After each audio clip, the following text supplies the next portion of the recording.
Sekarang kita belajar tentang gaya, di mana gaya itu adalah kemampuan untuk melakukan suatu kerja. Misalkan di sini ada benda, kita letakkan di atas suatu lantai, kira-kira seperti ini.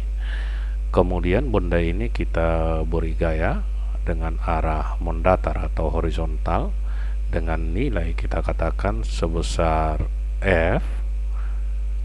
Akibatnya benda ini mengalami perpindahan. Kita katakan perpindahannya sampai ke ujung ini adalah sejauh S.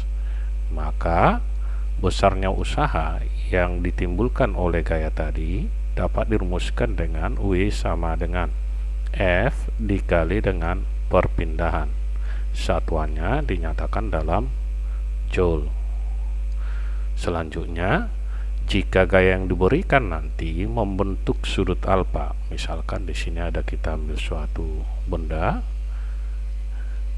kita letakkan di atas lantai juga seperti ini kira-kira, kemudian dikenakan gaya, dia membentuk sudut. Kita katakan sudut yang dibentuk itu adalah theta terhadap horizontal. Kita katakan yang ini adalah arah horizontalnya, sudut yang dibentuk tadi adalah theta. Maka benda ini akan mengalami perpindahan, kita katakan sejauh S sampai ke ujung ini. Jika seperti ini, yang mempengaruhi perpindahan benda adalah uraian gaya ini terhadap arah horizontal ini, sehingga kita katakan ini adalah F cos di samping sudut theta.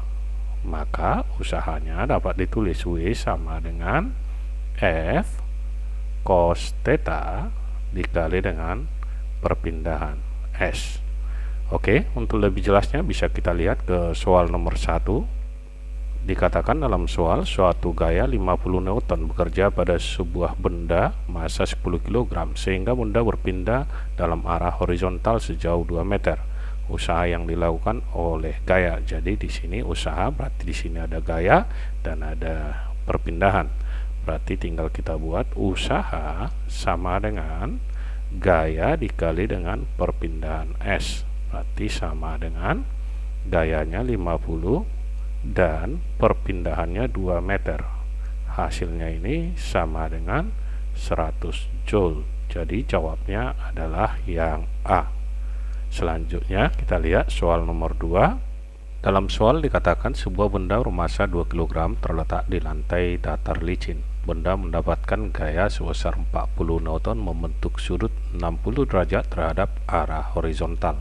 Jadi kalau kita gambarkan kira-kira benda itu seperti ini.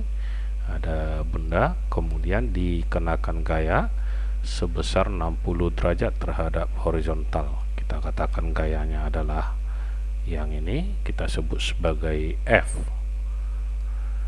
di mana sudutnya terhadap arah horizontal di sini sebesar 60 derajat. Kita tuliskan di sini 60 derajat. Berarti yang mempengaruhi perpindahan benda ini sehingga bergerak sejauh, kita katakan di sini S-nya 3 meter adalah arah mendatar ini.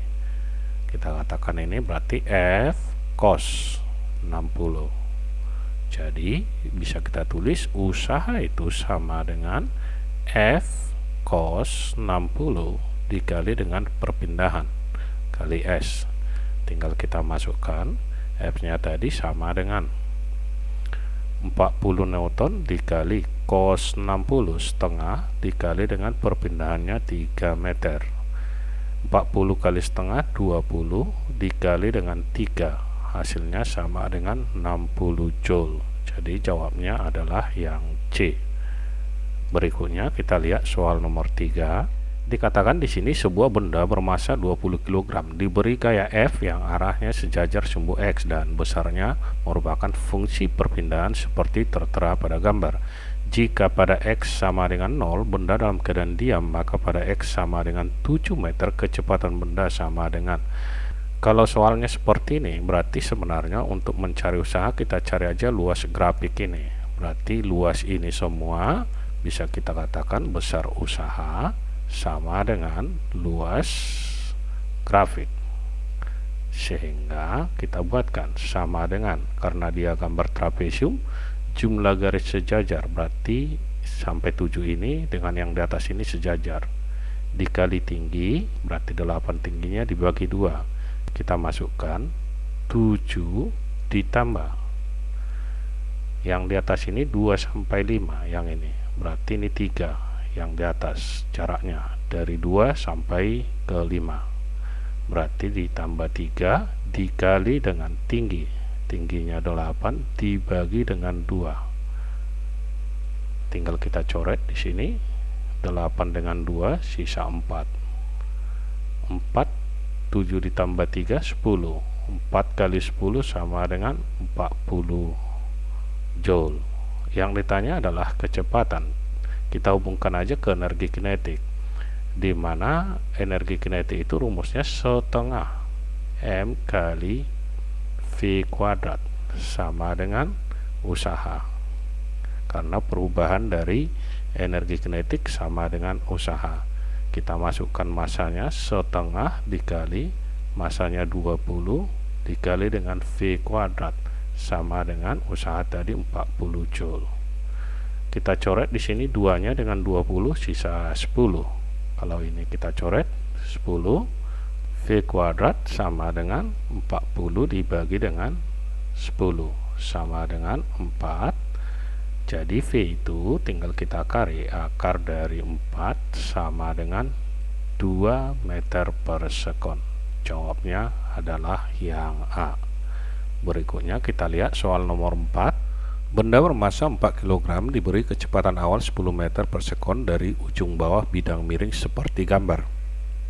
Benda mengalami gaya gesek dari bidang sebesar 16 Newton dan sin alfa 0,85. Benda berhenti setelah menempuh jarak. Oke, dari sini kita uraikan dulu gaya-gaya yang bekerja. Gaya berat menuju pusat bumi ke sini adalah W. Tentu gaya yang arahnya ke bawah ini adalah W sin alfa. Ini di pelajaran sebelumnya telah kita bahas. Kemudian gaya gesek berlawanan dengan arah gerak benda ke sini. Kita buatkan ini adalah gaya gesek. Sehingga gaya ke bawah ini ada 2 untuk memperlambat gerakan benda. Dari sini kita tulis yang ke bawah W sin alfa ditambah gaya gesek itu sama dengan M dikali dengan A. A di sini adalah perlambatan benda, di mana W itu adalah M dikali Q dikali sin alfa ditambah gaya gesek sama dengan M kali A. Kita masukkan masanya 4 kali G 10. Sin alfa 0,85, kita tulis sini 0,85 ditambah 16 sama dengan masanya adalah 4 dikali A.